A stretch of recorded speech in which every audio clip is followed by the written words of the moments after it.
இந்த பந்தளத்தோட ஒரு விசேஷம் என்ன அப்படின்னு பார்த்தோம் அப்படின்னா, இன்னைக்கும் இந்த பந்தளம் அரண்மனையில் போனோம் அப்படின்னா கைப்புழா தேவாரப்புழா அப்படின்ற 2-3 அரண்மனைகள் உண்டு. அங்கே இன்றைக்கும் நம்ம பந்தளம் வம்சத்தை சேர்ந்தவர்களை பார்க்க முடியும். நாராயணவர்ம தம்புரான் இந்த மாதிரி ராஜாக்கள் எல்லாருமே, ராமவர்ம தம்புரான் எல்லாருமே அங்கே தான் இருக்கிறாங்க. அவங்க தான் அதோட ஆர்கனைசிங் செக்ரட்டரி, ட்ரஸ்ட் போர்டு அந்த மாதிரிலாம் இருக்கிறாங்க. சபரிமலையை முன்னாடி பார்க்கறதுக்கு, இப்போ சபரிமலை பற்றி தெரிஞ்சுக்கிறதுக்கு முன்னாடி இந்த பந்தளத்தை பற்றி பார்த்துட்டோம் அப்படின்னா, ஏன்னா இது வந்து ரொம்ப ஒரு அருமையான காலம். இந்த மகர விளக்கு காலம் அப்படிங்கிறது பந்தளத்துக்கும் சபரிமலைக்குமே சம்மந்தப்பட்ட ஒரு நேரம். இதை நம்ம பற்றி தெரிஞ்சுக்கிறது ரொம்ப நல்லது. இந்த சபரிமலை கோயிலை பலமுறை கட்டியதும், ஆரம்பத்திலேருந்து கட்டியதும் சரி, புனருத்தாரணம் செய்ததும் சரி, எல்லாமே இந்த பந்தள வம்சத்தை சேர்ந்தவங்க தான். அதனால் இந்த பந்தள வம்சத்தை சேர்ந்தவர்களுக்கு சபரிமலை கோயில் மேலே ஒரு முழு உரிமை உண்டு. அதில் எந்த விதமான மாற்று கருத்தும் கிடையாது. இப்போ இந்த பந்தளம் கோயிலில் இன்றைக்கும் இந்த பந்தளம் அரண்மனையில் முதல்ல நீங்கள் உள்ளே நுழைஞ்சோடனேயே சுவாமி புலியோட வந்த இடம் இன்றைக்கும் அங்கே இருக்குது.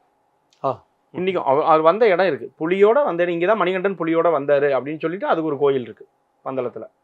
அதே மாதிரி புலிக்குன்னு அப்படின்னு சொல்லிட்டு ஒரு மலை இருக்குது. அங்கே வந்து புலியோட கால் தடங்கள் இன்றைக்கும் இருக்குது. புலிக்குன்னுன்னு சொல்லி பந்தளத்துலேருந்து சற்று தொலைவில் ஒரு மலை இருக்குது. அங்கே புலியோட கால் தடங்கள் இன்றைக்கும் இருக்குது. அப்படி இருக்கும் பொழுது ஆதி காலத்தில் பாண்டிய அரண்மனை கூட பந்தளத்தில் இருந்திருக்கலாம், பத்மதலபுரம் அப்படிங்கிற பேரில். அது நம்ம அந்த புராண காலத்தில் என்ன நடந்ததுன்னு நமக்கு தெரியாது இல்லையா? அது என்ன நடந்ததுன்னு தான் தெரியும், எந்த இடம்னு நம்மளால் வரையறுத்து சொல்ல முடியாது. அதுதான் ஒரு இது. அப்படி இந்த பந்தளம் அரண்மனையில் பார்க்கும் பொழுது இன்றைக்கும் மணிகண்டன் அவர் கையால் பூஜை செய்த விக்கிரகங்கள்லாம் இன்றைக்கும் இருக்குது. மீனாட்சி தேவியோட சிலை, சாலக்கிராமம், இந்த மாதிரி அவரோட பூஜா மூர்த்திகள்லாம் இன்றைக்கும் இருக்குது. அதுக்கு இன்றைக்கும் பந்தளம் வம்சத்தை சேர்ந்த மன்னர்கள் வந்து பூஜை பண்ணிட்டு அதில் அச்சமயில் ஆண்டவரோட விக்கிரகமும் இருக்குது. அவங்களோட பூஜா மூர்த்திகள் எல்லாமே இருக்குது. இன்றைக்கும் பந்தளம் வம்சத்தை சேர்ந்தவங்க பூஜை பண்ணிட்டு வராங்க.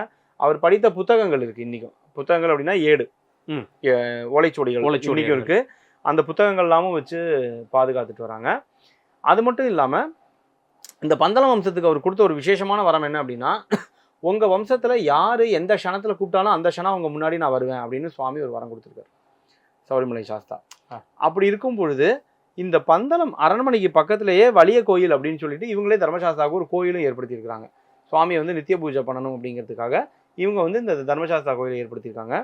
இன்றைக்கும் இந்த கோயிலோட ஒரு விசேஷம் என்ன அப்படின்னா, பந்தளம் அரண்மனையில் யாராவது பெரியவர்கள் தவறி விட்டார்கள், அந்த மன்னர் பரம்பரையை சேர்ந்தவங்க தவறிட்டாங்க அப்படின்னா அந்த 10 நாள் தீட்டு அந்த சுவாமிக்கும் உண்டு. அங்கே எந்த கோயிலையும் சுவாமிக்கு தீட்டு அனுப்பிக்கிற வழக்கம் கிடையாது.